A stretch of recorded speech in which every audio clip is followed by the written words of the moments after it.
ಜಮ್ಮು ಕಾಶ್ಮೀರದ ಪಹಲ್ಗಾಮ್ನಲ್ಲಿ ನಡೆದ ಭಯೋತ್ಪಾದನಾ ದಾಳಿಯಲ್ಲಿ ಹತರಾದ ಪ್ರವಾಸಿಗರನ್ನ ಸ್ಮರಿಸುವ ಉದ್ದೇಶದಿಂದ ಅಗ್ನಿವೀರ ತರಬೇತಿಯ ವಿದ್ಯಾರ್ಥಿಗಳು ಕುಮಟಾ ಪಟ್ಟಣದಾದ್ಯಂತ ಮೊಂಬತ್ತಿ ಹಿಡಿದು ಮೌನ ಮೆರವಣಿಗೆ ನಡೆಸಿದರು. ರಾಷ್ಟ್ರ ನಿರ್ಮಾಣ ವೇದಿಕೆ Konkan education trust Vidhatri foundation Kumta ವತಿಯಿಂದ ಕೊಂಕಣ ಎಜುಕೇಷನ್ ಟ್ರಸ್ಟ್ ಆವರಣದಲ್ಲಿ ನಡೆಯುತ್ತಿರುವ ಅಗ್ನಿವೀರ ತರಬೇತಿ ವಿದ್ಯಾರ್ಥಿಗಳು ಬುಧವಾರ ರಾತ್ರಿ ಕುಮಟಾ ನಗರದಾದ್ಯಂತ ಮೊಂಬತ್ತಿ ಹಿಡಿದು ಮೌನ ಮೆರವಣಿಗೆ ನಡೆಸಿದರು.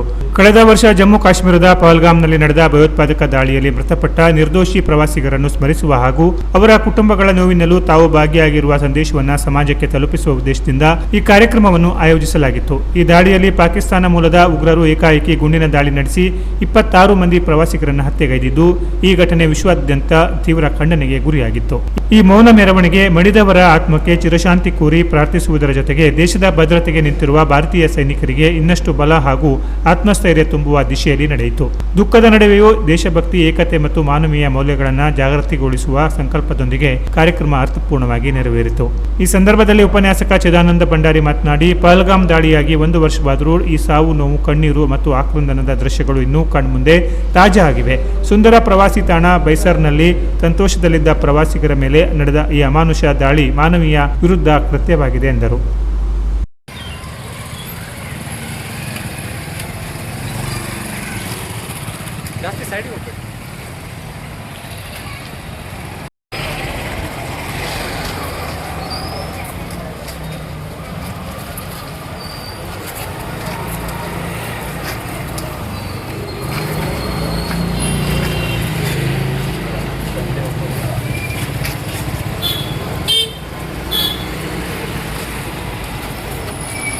ಸೈನಿಕರನ್ನು ಎದುರಿಸಲಾರದೆ ರಣಹೇಡಿಗಳ ಹಾಗೆ ಯಾವುದೇ ಅಪರಾಧ ಮಾಡದ ದೇಶದ ವಿವಿಧ ಭಾಗದಿಂದ ಬಂದಿರುವಂತಹ ಯಾತ್ರಿಕರ ಮೇಲೆ ದಾಳಿಯನ್ನು ಮಾಡಿದ್ರು.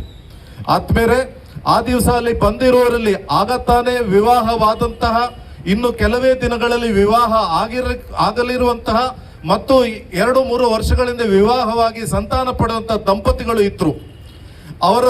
ಅವರ ಕನಸು ಮನಸ್ಸಿನಲ್ಲಿ ಇಂಥ ಒಂದು ಕ್ಷಣ ಬರ್ತದಂತ ಅವ್ರು ಎಣಿಸಿರ್ಲಿಲ್ಲ.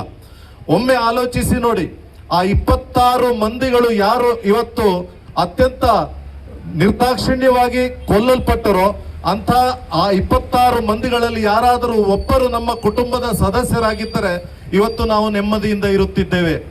ಇವತ್ತು ಅದೆಷ್ಟೋ ಜನ ತಾಯಂದಿರು ತನ್ನ ಮಗನನ್ನು ಕಳೆದುಕೊಂಡ ವೇದನೆಯಲ್ಲಿದ್ದಾರೆ. ಅದೆಷ್ಟೋ ಶಸ್ತ್ರ ಹಿಡಿಯದ ಕೇವಲ ಧರ್ಮವನ್ನ ಆಧರಿಸಿಕೊಂಡಿರುವಂತ 24 ಮಂದಿಯನ್ನ ಪ್ರತ್ಯೇಕಿಸಿ ಅವರವರ ಧರ್ಮ ಯಾವುದು ಎಂದು ಅರಿತುಕೊಂಡು ಆಮೇಲೆ ಅವರ ಹೆಂಡತಿ ಮಕ್ಕಳನ್ನು ಮುಂದಿರಿಸಿಕೊಂಡೇ ಅವರ ತಲೆಗೆ ಗುಂಡು ಹಾರಿಸಿ ಅವರೆಲ್ಲರನ್ನು ಅತ್ಯಂತ ಬರ್ಬರವಾಗಿ ಕೊಂದರು. ಈ ಒಂದು ಘಟನೆಯನ್ನು ತಡೆಯಲು ಹೋದಂತ ಸ್ಥಳೀಯರು ಇಬ್ಬರು ಕೂಡ ಅಲ್ಲಿ ಮೃತರಾದರು. ಒಟ್ಟು 26 ಮನೆಯ ಬೆಳಕು ಆ ದಿವಸ 1:45ರಿಂದ 2 ಗಂಟೆಯ ಅವಧಿಯ ಒಳಗಡೆ ಹಾರಿ ಹೋಯಿತು. ಅಕ್ಕ ತಮ್ಮನನ್ನು ಕಳೆದುಕೊಂಡಿದ್ದಾಳೆ, ತಂಗಿ ಅಣ್ಣನನ್ನು ಕಳೆದುಕೊಂಡಿದ್ದಾಳೆ. ಇಂಥ ಒಂದು ಅತ್ಯಂತ ನೋವಿನ ಸಂಗತಿಯ ದಿವಸದ ನಾವು ಭಾರತೀಯರು ನಮಗೆ ಆಗಿರುವಂತಹ ಇತಿಹಾಸದ ಎಂದು ಮಹಾ ಮೋಸವನ್ನು ಮರೆಯಲಿಕ್ಕೆ ಸಾಧ್ಯ ಇಲ್ಲ. ಇತಿಹಾಸವನ್ನು ಮರೆತವರಿಗೆ ಭವಿಷ್ಯ ಇಲ್ಲ ಅಂತ ಹೇಳಿ ಹೇಳ್ತಾರೆ.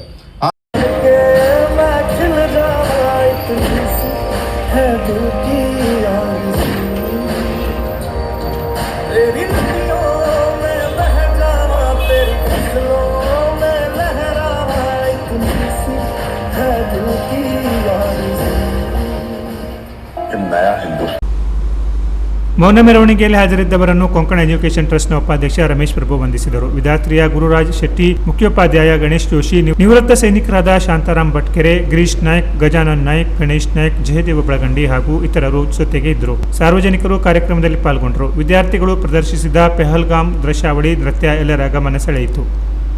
Canara plus news, Kumta.